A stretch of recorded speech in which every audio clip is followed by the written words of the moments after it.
que tem possibilitado que nós realizemos o nosso evento, a Transportadora Brasil Central, o Grupo Rodrigues, a GMC Corretora de Grãos, ao Campeão Supermercados, a Eletromar Materiais Elétricos e Hidráulicos, ao Laboratório São Lucas, ao Centro Cardiológico, a Print Personalizados, a Poliarte Painéis, a Goiaço Aço para Construção e Transmagna Bosco. Informando que essa próxima atração que nós teremos aí agora, nessa próxima fala, essa próxima palestra, conexão ok, polegares levantados. Então, como um grande oferecimento do Grupo Rodrigues, o nosso patrocinador especial desse evento, nós vamos chamar diretamente da internet, de onde nós devemos sempre acompanhá-lo pelos meios disponíveis. É uma grande honra receber, e eu quero que todos vocês me ajudem com uma grande salva de palmas a esse brasileiro que honra e tem levado sobre si com muita coragem a luta dos conservadores que prezam por liberdade no Brasil. Me ajudem a receber com muita honra. Com vocês, Alan dos Santos. Aê!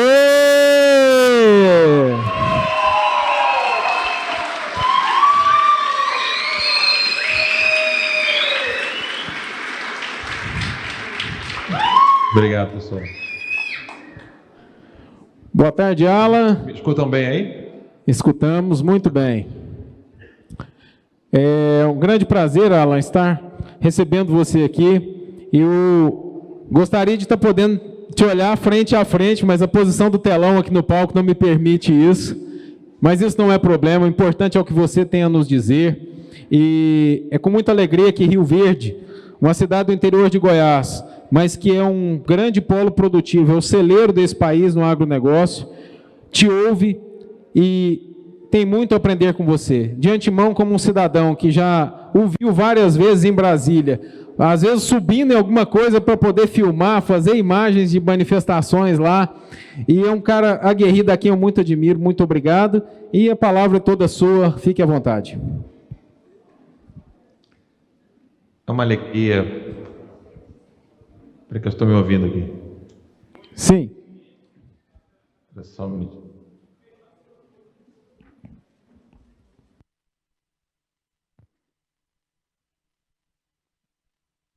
Vou esperar colocar no mudo ali.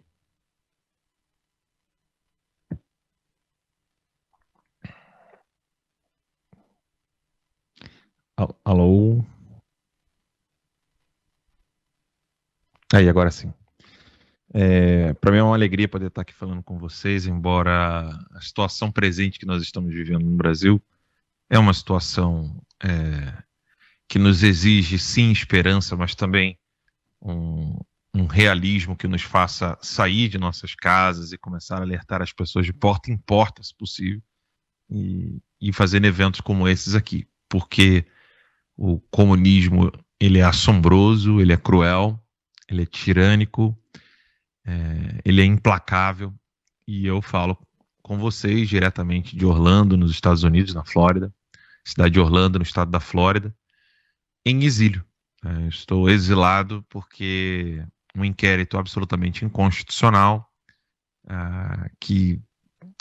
no qual eu sou alvo sem nem mesmo ter foro privilegiado, e estou nele sofrendo todo tipo de perseguição que se possa imaginar, né? Em junho agora completarão 2 anos sem ver minha esposa e os meus filhos, mas estamos suportando tudo isso com paciência e seguindo aquilo que nosso Senhor nos ensina no Pai Nosso, né? Seja feita a vossa vontade, assim na terra como no céu. Bem, dito isso, eu quero lembrá-los que hoje eu estou no exílio, amanhã pode ser você. Hoje foi a minha empresa que foi destruída, amanhã pode ser a sua ou pode ser o emprego que você tem. Porque o comunismo, ele é implacável e ele não segue regras, ele não segue leis, ele não tem princípios, valores, ele é um movimento que pode mudar completamente as suas diretrizes, dependendo da situação em que ele atua, ou seja, absolutamente adaptável, como diz o próprio texto da Internacional Socialista de 1921, que eu estou sempre lendo para quem assiste o programa, que eu não deixei de fazer até hoje, no Terça Livre, Terca Livre TV, perdão, tercalivre.com.br, né, no programa Guerra de Informação.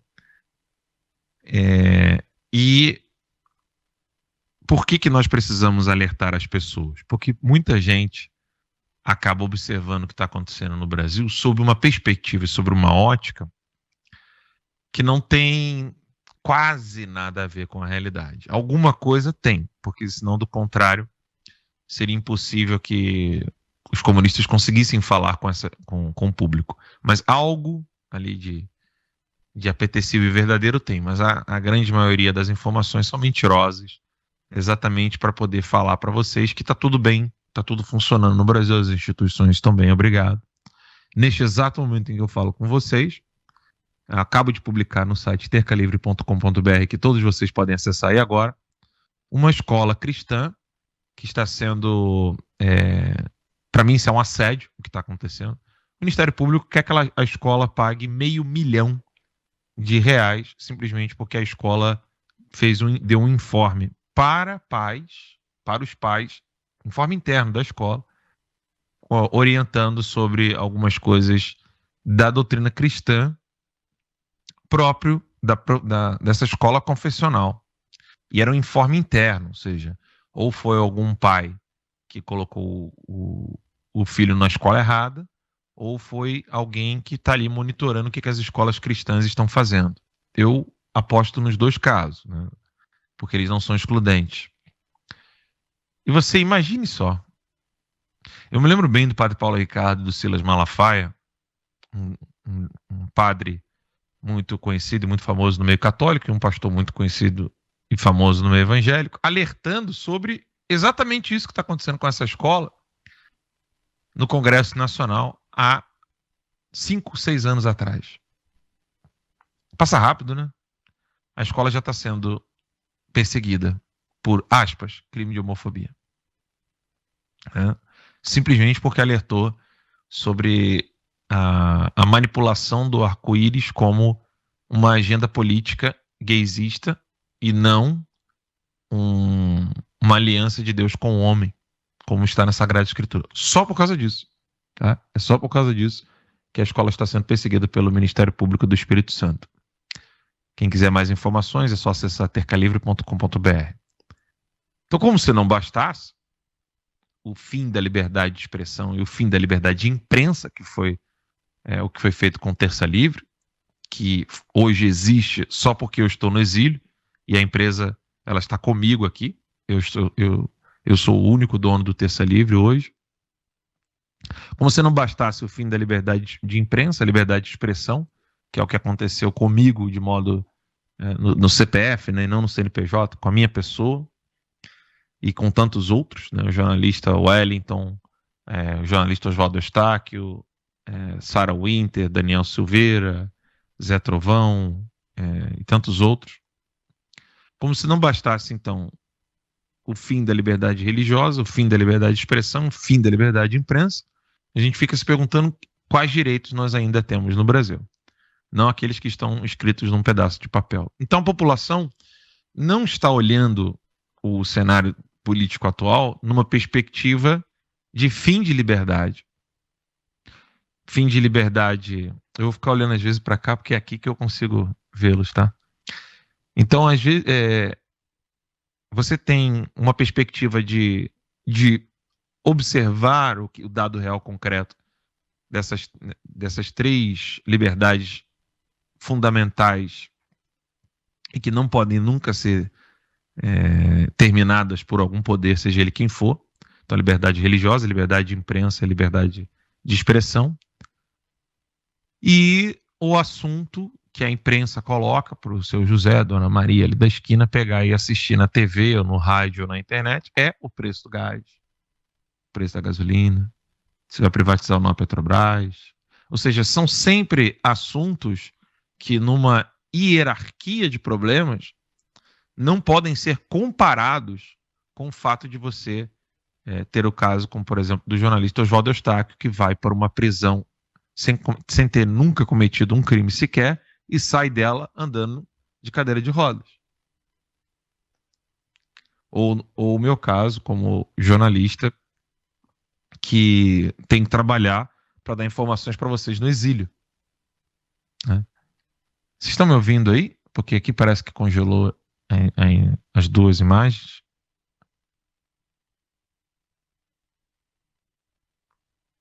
Continua. Tá funcionando bem? Tá bom, beleza. Tá bom.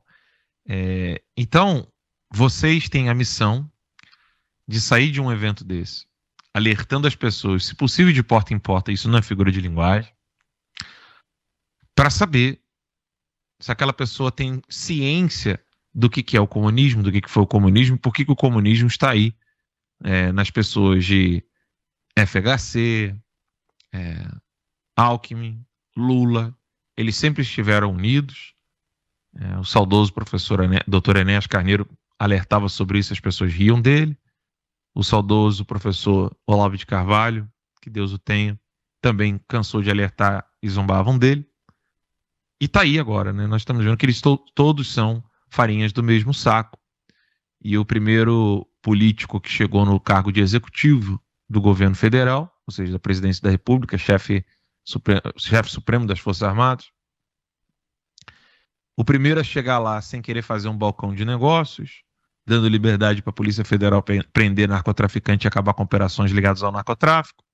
O primeiro a não querer ficar fazendo das emendas parlamentares um balcão de negócios para beneficiar deputados federais e estaduais em arranjos dentro dos seus estados. O primeiro a não querer fazer tudo isso, de repente virou o tal do fascista, o nazista, o taxista, etc., e todos os brasileiros que o apoiam. É muito grave o que o Brasil está vivendo e nós não podemos dançar conforme o pandeiro, né, pandeirinho ali, da grande mídia. Toda vez que a grande mídia quiser tratar sobre preço do gás, preço da gasolina, ou de assuntos absolutamente efêmeros, que morrem, não duram um dia, dois, se o grau de relevância, sobretudo, for inferior, vocês precisam mandá-los todos para a cucuia. Aqui eu estou sendo bem educado. Mas vocês não podem dar atenção a esse tipo de gente, porque esse tipo de gente, consciente ou não, colaboram para que uma pessoa pobre que chega em casa num final de dia de trabalho, cansada, sofrida, que segura a lágrima para a esposa não ver, segura a lágrima para o filho não ver e não sabe como vai pagar a conta, ele está sofrendo essa realidade exatamente por causa dos canalhas que querem tirar o presidente de lá para que esse homem não consiga crescer enquanto pessoa, na liberdade religiosa dela, na liberdade de expressão dela, e se ela quiser investir, querer fazer algum tipo de trabalho para gerar emprego, ela não vai conseguir, ou se conseguir, vai ser com muitíssimo sacrifício. E essa pessoa que está ali sofrendo, aquele trabalhador, que só Deus sabe como é que vai pagar as próprias contas, que não sabe como é que pode tirar a família de uma periferia, que não sabe se volta vivo para o trabalho. Esses jornalistas, esses analistas e esses políticos que não querem tratar do problema dentro de uma hierarquia real no Brasil, qual é o problema maior? O comunismo, claro.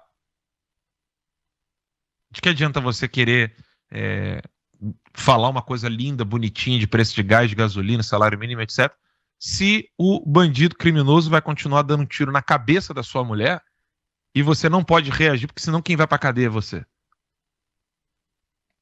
De que adianta? De que adianta você falar assim, puxa, que bom, agora tem um policial aqui na minha rua. Se o policial não pode fazer nada, porque se ele revidar aquele narcotraficante, quem vai para a cadeia é o policial. Se você não pode mais, como você fazia quando era mais jovem, ou fez com seus filhos, você não pode mais deixar o seu filho ir na padaria comprar um pedaço de pão, ou um leite, ou no mercadinho, porque você fica desesperado, porque você não sabe o que vai acontecer. O Brasil hoje diminuiu bastante, mas o Brasil ainda ocupa um dos países mais assassinos do planeta. E o Congresso Nacional até hoje não quer obedecer o plebiscito, ou seja, a vontade popular do fim do Estatuto de Desarmamento. Então, de que adianta falarmos de assuntos políticos corriqueiros se o assunto principal, que é conscientizar a população do perigo do comunismo, não está sendo colocado em pauta? Dia e noite, 24 horas, em todos os jornais, na boca de todos os analistas, na boca de todos os líderes religiosos. Não pensem vocês que as pessoas de Cuba estão saturadas do regime cubano. Elas estão. O problema é que elas estão ficando cada vez mais pobres, estão absolutamente desarmadas e ficam cada vez mais sem meios de ação. Não pensem vocês que as pessoas não querem acabar com o regime chinês. Mas elas estão, aqueles que não obedecem ao partido, né? Estão pobres, desarmados e sem meios de ação. Não pensem vocês também que na Coreia do Norte a população toda quer ficar ali baixando a cabeça para o Kim Jong-un. Ou seja, a situação em que o povo se encontra não é determinante para a mudança daquele país. Ou seja, não é o fato de que a pobreza vai aumentar e as pessoas vão começar a acordar. Isso não aconteceu nem nos campos de concentração, onde o número de pessoas que estavam no campo de concentração era maior do que aquele número, aquele contingente nazista armado. Então não é a fome, a miséria e a destruição, deixar a pessoa nua, presa dentro de uma casa. Não é isso que vai fazer com que ela desperte para o problema do comunismo e do totalitarismo. A única coisa que desperta uma pessoa contra o totalitarismo é a consciência de que aquilo é algo gravíssimo e perigoso desde a sua raiz, sem deixar que aquele monstro se crie desde bebezinho. Vou dar um exemplo para vocês. Esse caso dessa escola que eu falei no início, tudo começou com a mudança da palavra sexo.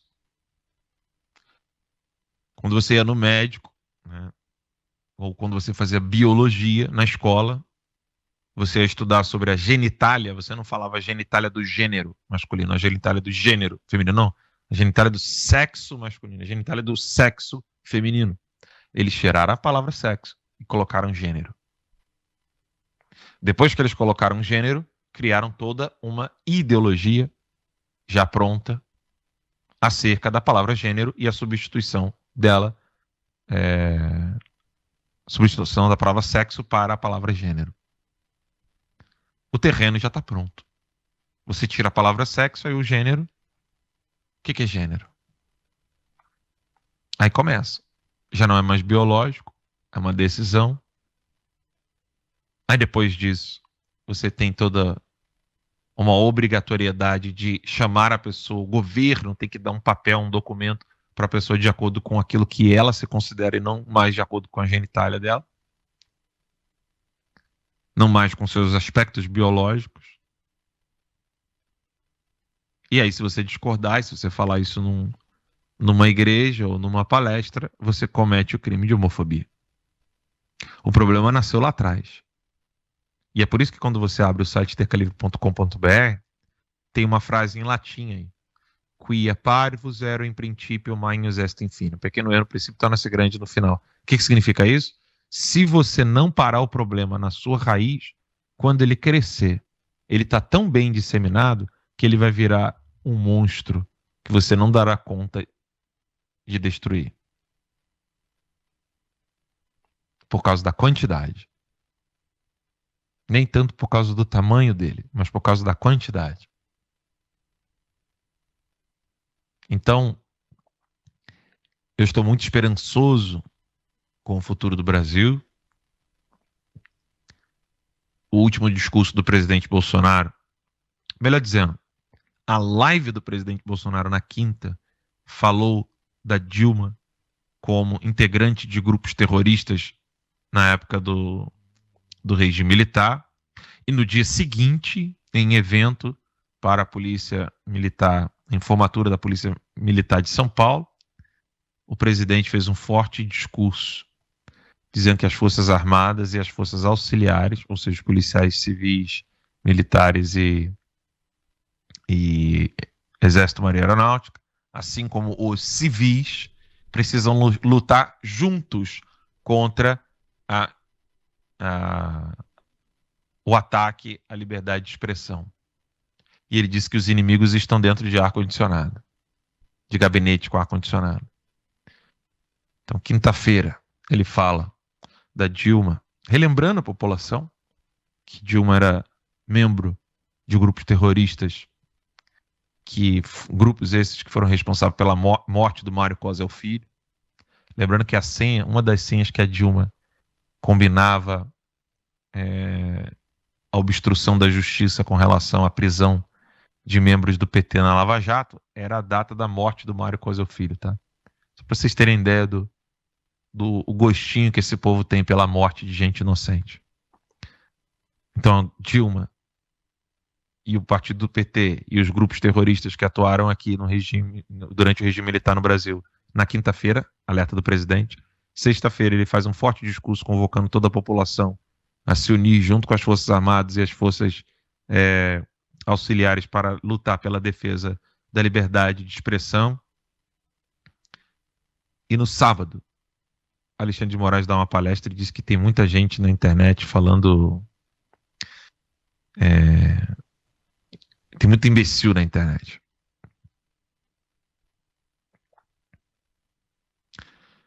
Se eu precisar desenhar, vocês me falam. Estou otimista.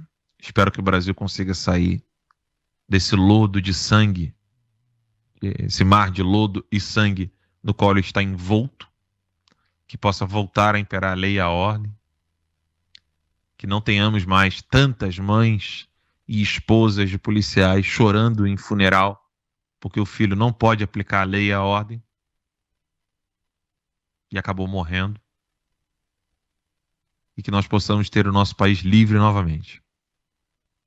Isso se dá, sobretudo, numa conscientização das massas, uma conscientização do povo, desde aquele churrasquinho com seu amigo no boteco, ou uma confraternizaçãozinha ao fim de uma ação religiosa, um culto ou missa, até a hora do trabalho, em todos os ambientes. Toda vez que alguém manifestar qualquer insegurança na sua decisão, qualquer dúvida em relação ao que está acontecendo no Brasil, você tem o dever de dizer para essa pessoa. Você já ouviu falar em MR8?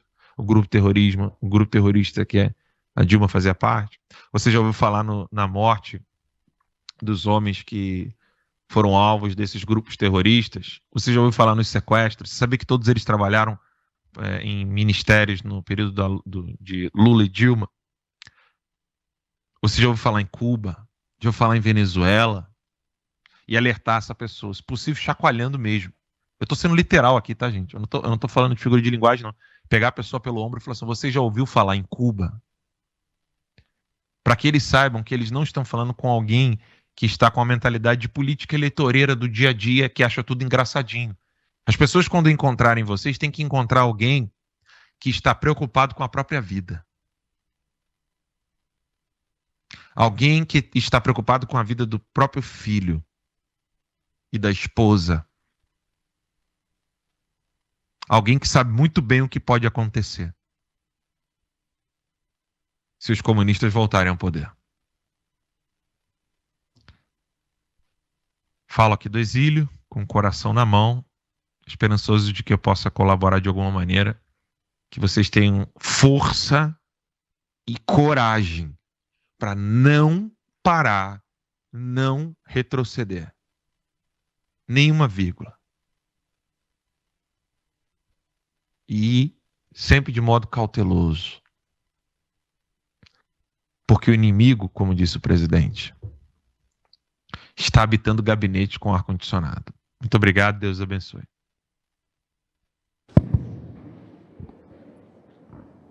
Alan, nos chegou aqui um pedido para que você pudesse, se possível, ler a carta que escreveu recentemente em memória do professor Olavo de Carvalho e nos dizer um pouquinho mais sobre o professor. Eu estou com dificuldade de ouvir. Está ouvindo? Eu escuto mais a pessoa que acabou de tossir aqui agora. Deve estar perto do computador. Ah, tá. Oi.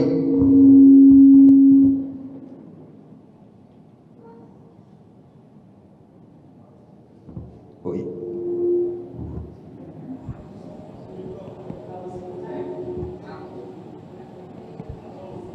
Alan, consegue me ouvir?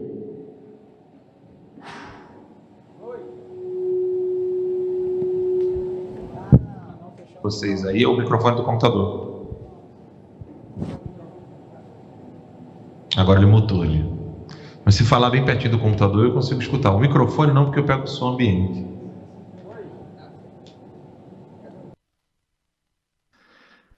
Bem, vocês me pediram então, só que eu vou precisar que fique no mudo, né? Aí, isso, obrigado. Vocês me pediram então para ler a carta que eu fiz do aniversário, por ocasião do aniversário do professor Olavo, e comentar um pouco sobre o professor, né? Vai ser difícil, mas vamos lá, uma tarefa pesada, né? Porque dá muita saudade dele. Bem, na ocasião então do dia 29, eu publiquei: Feliz aniversário, professor Olavo. Você completaria mais um ano de vida, mais um ano amando a sabedoria que perseguia nas letras, nos corações e nas mentes daqueles que estavam próximos. Seja por meio de um livro, conectando-se com milênios de anos, seja com aquele indigente que sempre recebia uma doação sua, ao fim da missa dominical em Richmond. Sinto saudade de chegar no escritório e ver seu sorriso, que nunca tirava férias ou folga por causa de alguma dor física ou inquietude na alma. Sinto saudade de vê-lo abraçadinho a Roxane depois do terço. Sinto saudade de ver os vídeos engraçados como aqueles de pessoas que criam tigres em casa, aqui nos Estados Unidos. Sinto saudade de ouvir suas análises sobre os poetas. E sempre me impressionava como era possível recitar de cor Shakespeare ou um outro escritor que eu nem sabia da existência ainda. É difícil até listar o que me faz falta de tanto que era agradável estar ao seu lado. A única coisa que me conforta é que se a saudade doer demais e me deixar entristecido, sei que é um sinal de egoísmo, que não é nada bom para mim. Pois de todas as lições que aprendi contigo, desde suas músicas favoritas, tenores memoráveis, ciência política, até a mais alta questão metafísica, a que mais importava era a consciência de imortalidade que brota no coração, que entendeu o jardim das aflições em que nós vivemos. Como aprendi que a alma é imortal e nosso amado Deus vivo nos quer pertinho dele, a saudade é golpeada pela sabedoria que tanto exalava de ti e um leve sorriso inicia uma cura na memória, tornando cada momento um episódio agradável. Se a gravidade da sua ausência fere meus olhos que choram, sei que é porque ainda não sou um daqueles alunos que tanto te davam orgulho. Um dia chegarei lá, professor. Fale de mim e de minha família para Jesus. Não mereço, mas aprendi contigo a ter esperança e esperar dele a compaixão que tanto esqueço de ter com o meu próximo. Feliz aniversário, professor Olavo de Carvalho. É um pouco difícil ler o texto, mas o carinho... Obrigado. Essas palmas são para ele, né? O professor Olavo é um homem gigante, né? Deixou sua marca na história do país, na história de muitos corações, na vida de muitas pessoas. E, embora seja crucial, né, você dominar a linguagem, dominar as letras, tudo isso aqui é indicação do Olavo, tudo isso aqui que está aqui em cima da mesa, tudo isso aqui é indicação dele. Embora seja necessário, né, fora os livros que estão aqui atrás, essa coleção vermelhinha que foi ele que me deu, aqui, essa aqui, essa aqui de Harvard, embora seja crucial, a maior força do professor Olavo não era o seu domínio literário como filósofo, escritor. A maior força do professor Olavo era a sua personalidade. Um homem decidido a nunca, jamais querer mentir para si mesmo. Nunca, jamais. Ele tinha uma decisão, como diz Teresa de Ávila, né? Uma determinada determinação. Ele tinha uma decisão tão forte de nunca querer ser enganado e nem enganar-se, que o tempo todo ele vivia com aquela imagem dos que seguem Cristo, né? Uma hora são leões, outra hora são cordeirinhos, né? Algumas vezes eu vi o professor Olavo defendendo certas coisas com tanta certeza, assim, como, por exemplo, que o cristianismo é a única defesa contra o comunismo, que o comunismo é assassino. Ele tinha tanta certeza de falar essas coisas em outros assuntos. Você vê aquele gigante, né, virar para você e perguntar, né? Ele faz uma exposição e falava alguma coisa, comentava. O que você acha? E perguntava com a maior humildade do mundo.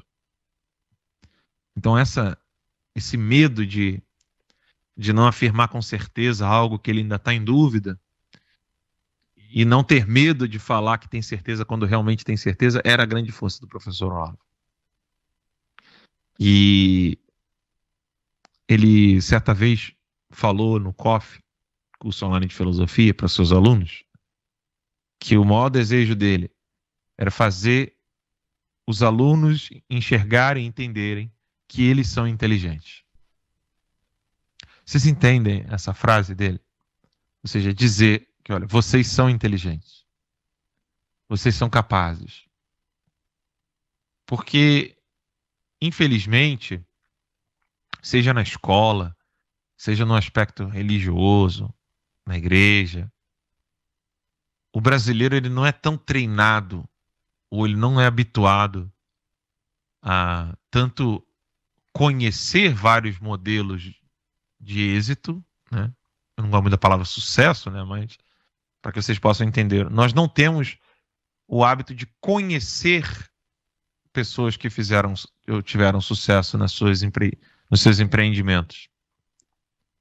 Normalmente fala-se de quem teve sucesso financeiro, econômico, ou um êxito desportivo, né? Um atleta conseguiu chegar longe. Mas não se fala de um intelectual que conseguiu chegar longe, ou de um herói que conseguiu chegar longe na defesa das vítimas que sofrem na mão dos opressores, como é o caso das vítimas do narcotráfico. Os policiais morrem todos os dias, eles não recebem nem sequer uma medalhinha, uma comenda. A família não recebe nenhuma medalhinha, nenhum muito obrigado da vizinhança, com uma placa ou a mudança de nome de rua, etc. Virou comum, morre mais um policial, morre mais um policial, morre mais um... Isso aqui é inadmissível, aqui nos Estados Unidos não existe isso. Então, o que eu mais quero que vocês fiquem com o coração abrasados, né, apaixonados pela verdade, é que vocês só aceitem uma única pessoa ao dizer, não, aqui você não pode conhecer. Deus. Deixe só Deus limitar o seu conhecimento. O Estado, ele pode limitar a sua riqueza, ele pode limitar o território da sua casa, ele pode limitar o território físico da sua igreja. O Estado não pode limitar o seu conhecimento. Você precisa ter isso claro. O Estado, as forças policiais, as forças de repressão do Estado, os narcotraficantes, os criminosos, os corruptos, os ladrões, nenhum deles pode limitar o seu conhecimento. Nenhum. Nem a ausência de livros pode limitar o seu conhecimento. Que é o fato de você não ter dinheiro, às vezes, para comprar os livros que você gostaria. Então, nunca deixe o seu coração ficar desidratado com a verdade. Nunca deixe o seu coração ficar com sede. Igual nosso Senhor na cruz ali, tenho sede. Nunca deixe o seu coração morrer de sede. Dá-lhe de beber. E quando você souber como foi beber da verdade, dê para quem está com sede. Vai socorrer outras pessoas. Posso dizer uma coisa para vocês. Vocês nunca vão se arrepender. Porque é maravilhoso. Tá bom? Um abraço e vendo o vídeo de vocês é dar uma saudade, né? Tá louco. Tchau, tchau, galera.